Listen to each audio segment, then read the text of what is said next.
We start off with a monster truck rally. Shares of Ford motoring higher by nearly 7% today, making it the best performing stock in the S&P 500. And Ford's been on fire all week, gaining more than 12% after the company unveiled an electric version of America's best-selling vehicle, the F-150 pickup.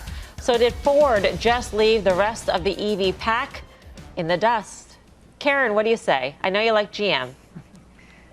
I do. I like GM, but I'm happy to see another, one of the old school automakers, the kind that makes millions of cars and makes money and has free cash flow, that kind of thing. I'm into that. So good for them. I mean, it looks very exciting, the F-150. Who would have thought that people would get excited about an electric F-150? If you said that 2 or 3 years ago, that would seem highly unlikely. But to the extent that they help in the evolution to an all or mostly EV world, I think that's going to help GM as well, certainly valuation-wise. I mean, both of them, I think, when you compare them to Tesla, I know people say Tesla is not a car company, but it looks a lot like a car company. I mean, the chasm of valuation is so wide. So good for them, although I've chosen to play it with GM, but I think they will move together and hopefully, have very successful launches in the near future. A little later for some new big products from GM next year. Yeah, we're showing forward valuations of the major auto companies, including Tesla.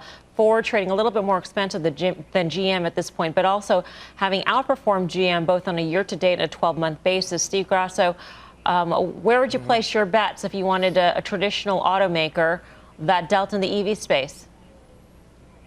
So a couple of things. So Karen brought up the most important point. That would be multiple expansion, Melissa. So as you just touched on, Ford is up 52% year to date against GM, up 36% year to date.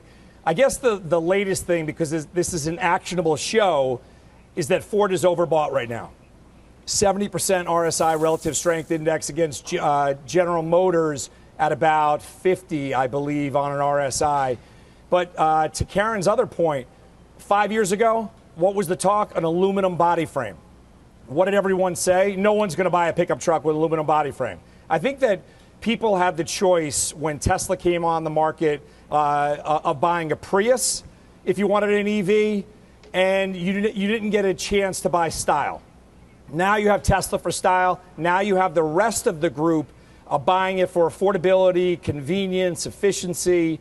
So I don't know if this is a deal breaker maker, but I do believe you'll get a multiple expansion. But remember, there's been an awful lot of pull forward for these automobile companies. Mm-hmm. So I wouldn't look for the next month to 6 months to outperform. Yeah.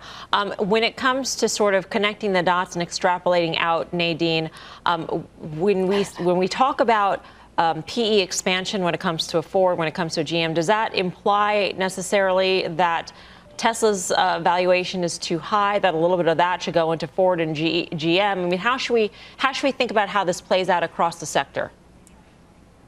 I think you have to trade the stocks individually. And I agree wholeheartedly. Basically, this one's overbought.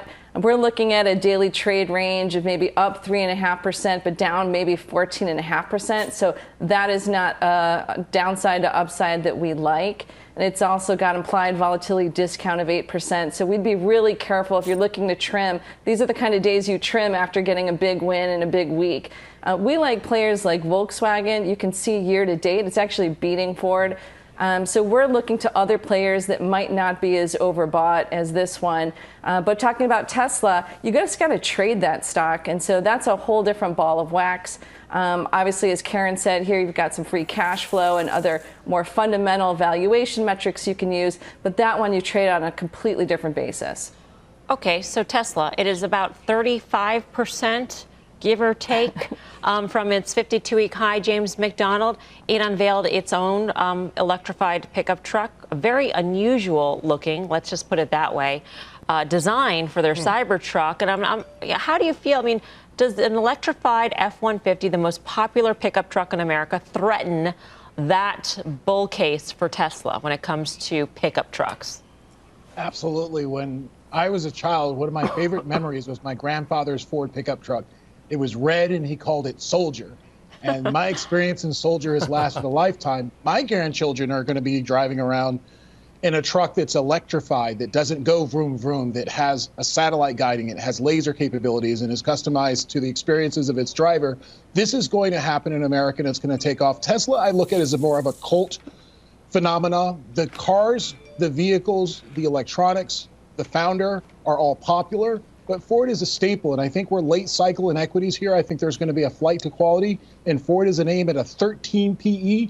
Although it may be overbought temporarily based on its past trajectory, its earnings and its revenue were hurt from COVID. I think they enter this space, they compete, and I think Ford is a winner, both from flight to quality as well as the cult versus cultural importance of Ford to American families. So your kids are going to be driving around an electrified Soldier, not a Cybertruck. My kids are going to be driving around my cars. My grandchildren, however, are going to be electrified Soldiers. Yeah, and I think Ford is going to take flight here. I like GM as well in the past, but I think that Ford's got two platforms versus one. With GM, they've got the commercial vehicles. They've got a Mustang EV that's coming out that will compete with Tesla. And at that point, we'll see head-to-head comparisons. PE will never get up there like Tesla, but it's 1/10 currently, and so it's got a lot of room to run, I believe. Karen, how do we think about the pull-forward effect that Nadine was talking about when it comes to what is priced into these auto stocks? Yeah, we've been talking about peak auto for a long, long time, and then we saw peak auto, and then it dipped down a little bit, and then we saw sort of another mini peak.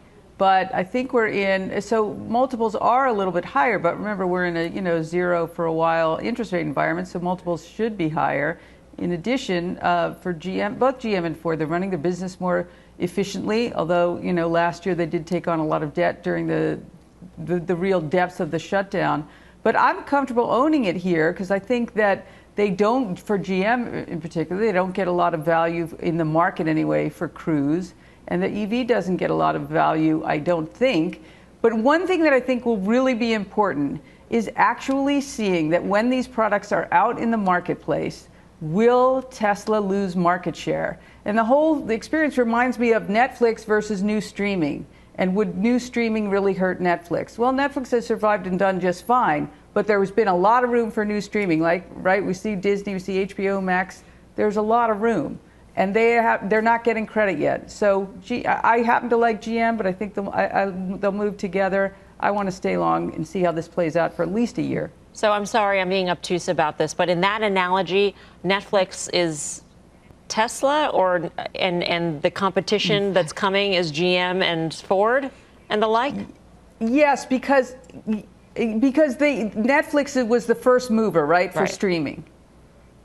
And everyone had Netflix. So Tesla, I guess everyone who has Tesla in their portfolio, it's the first mover in EV. And was there room for others? Yes, there's room for others. And Disney traded up a lot on their streaming, right? So I think that the valuation, anyway, for GM and Ford, if they're successful with their EV products and gain market share, they'll be upside. There's room for others when they're strong players, when they've got a balance sheet that can compete, Steve Grosso. But yesterday we had a very interesting call that said because of the strength or the what looks like the strength of the Ford F-150 or how strong it will be in the marketplace, that Lordstown is going to go to $1. So in some respects, for some players, this is sort of a game over, perhaps. And I'm wondering, as you look out across what had been a very hot EV sectors, particularly amongst SPACs, where you think game might be over for some? Oh, yeah. I mean, this is, when you look at this speculative SPAC market, a lot of those names had no earnings. And when you have the chance to, in this environment where we always talk about whether it's growth or whether it's value, I think the needle definitely falls in the value camp. And if you're falling in the value camp, all of those SPACs that had no earnings are going to fall off a cliff. So if you're looking at a Ford, we all hope the re-rating happens for companies like GM and for Ford, but it hasn't happened in quite some time. So I don't know if the EV market flips the switch for these guys or not. But this is definitely a tailwind for companies that have not had one, other than the pandemic pull forward of getting off mass trans and buying cars. this is another tailwind. All right. Once upon a time, there was a pickup truck indicator when it came to the housing market. The strength of the pickup truck market and demand for pickup trucks in particular was some sort of barometer for demand in the housing market. And interestingly, we have a very hot housing market. So, James, I'll say, would you rather to you, a car maker, an automaker, or a housing stock? It's a great question. I think that there's going to be a pickup in the auto space, given the incomes have been supplemented with the Paycheck Protection Program and the stimulus, and there's been a pent-up demand for getting out on the road. I think that people are going to be driving more than doing home improvement here, with the prices of houses probably peaking here in that cycle. And so I would go to the automotive segment if I had to bet. All right.